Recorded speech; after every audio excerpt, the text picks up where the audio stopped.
2019년 질병관리청으로부터 제주 한라병원은 제주권역 희귀질환센터로 지정되어 중앙센터와 전국 11개의 희귀질환 권역별 거점센터가 긴밀한 협력관계를 유지하고 있습니다. 제주권역 희귀질환센터는 제주도 내 희귀질환 환우와 가족들에게 정확한 정보와 의료 서비스 및 진료를 제공하고자 희귀질환 관련 교육자료 개발 및 세미나 주최와 같은 프로그램을 통해 희귀질환 환우와 가족들의 보다 나은 삶의 질을 위해 노력해 나아가고 있습니다.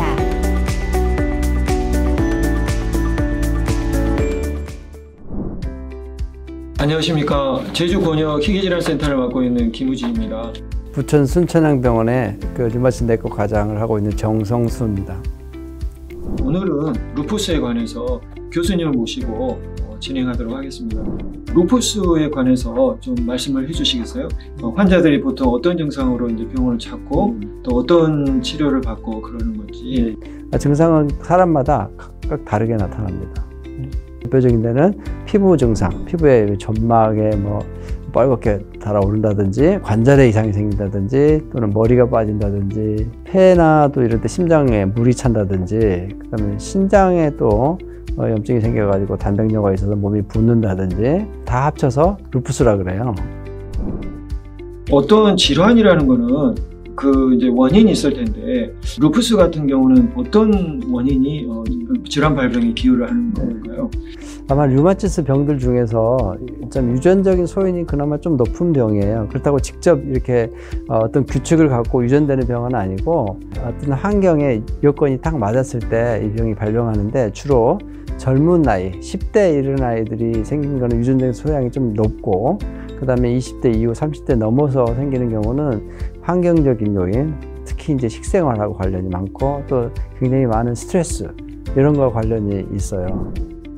그러면 이제 환자가 일단 진단이 되면 어떤 치료를 받게 됩니까? 중요한 장기가 침범이 돼가지고 증상이 심한 경우는 스테로이드 호르몬이 제일 먼저 투여되는 거고요. 그것도 고용량으로.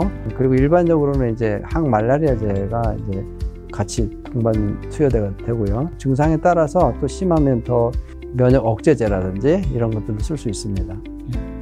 주로 치료제로 사용되는 게 스테로이드 호르몬인데 스테로이드 호르몬은 장기적으로 썼을 때 어쩔 수 없이 따라오는 부작용이 있습니다. 부작용 관리를 잘 해야 되는데요. 가능하면 적게 쓰고 빨리 끊는 게 제일 좋은데 장 관리가 잘 돼야 돼요. 그러니까 어떤 염증을 유발하는 요인이 몸에 90% 이상이 장에서 시작이 되기 때문에 장의 건강한 상태가 이 스테로이드 약물을 가능하면 안 쓰고 빨리 끊을 수 있는 그런 중요한 요소입니다. 최근에 어떤 장이나 또 장내미생물 연구가 많이 진행되고 있는데 그쪽 분야에 대해서 좀 소개 좀 해주시겠어요? 네. 최근 이제 몇 년 동안 가장 핫 이슈가 된 게 이제 장내미생물에 대한 연구 결과들인데요. 특히 자가 면역 질환에 굉장히 중요한 역할을 한다는 게 많이 밝혀져 있어요. 그래서 이 루푸스 환자들 본인들도 잘 느끼시겠지만 제일 먼저 장에 이상이 생겨서 온다고 생각이 돼요.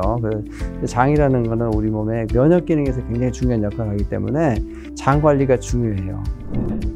그리고 이제 특히 이제 장 관리를 잘하기 위해서 음식 같은 게 중요할 것 같은데 그렇죠. 그런 데는 어떤 먹는 음식이 굉장히 중요한 역할을 하는데 장의 세균에 좋지 않게 영향을 줄 수 있는 게 뭐냐면은 당분을 너무 많이 섭취한다든지 그 다음에 사실 우유도 굉장히 안 좋은 걸로 돼 있고 또 밀가루 성분이 되게 안 좋은 걸로 돼 있어요. 최근에 이렇게 이 가공식품들이 되게 많은데 이런 것들이 장내 세균의 이 분포를 아주 나쁘게 만든다고 돼 있어요. 그 결과로 이제 그 음식에 의해서 확 나빠질 수 있죠. 이제 병원에서 처방을 받아가지고 약물 치료도 하지만 개인이 어떤 일상생활에서 실천해야 될 그런 습관이 있으면 좀 말씀해 주시겠습니다. 네, 모든 병의 치료라는 게 다 그렇듯이 약만 가지고 완치가 되는 병은 없거든요. 그래서 약은 굉장히 필요하지만 식습관이 굉장히 중요하고요. 두 번째는 이 스트레스 관리가 중요해요. 가능하면 어떤 문제에 봉착했을 때 그거에 대해서 상당히 포지티브한 사고방식을 가져야 된다. 또 세 번째는 운동이 중요해요. 세 가지가 우리 일상생활 너무나 상식적인 얘기인데 우리가 잘 못 지키는데 그걸 다시 한번 리마인드해서 그걸 잘 지켜나가면 상당히 몸이 변하는 걸 느낄 수 있을 거예요. 지금까지 정성수 교수님을 모시고 루푸스에 관해 알아봤습니다.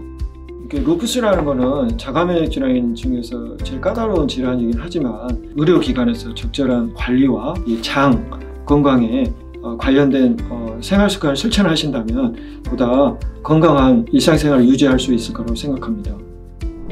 제주권역 내 지속적인 희귀질환 관리와 치료를 위해 제주권역 희귀질환센터가 함께합니다.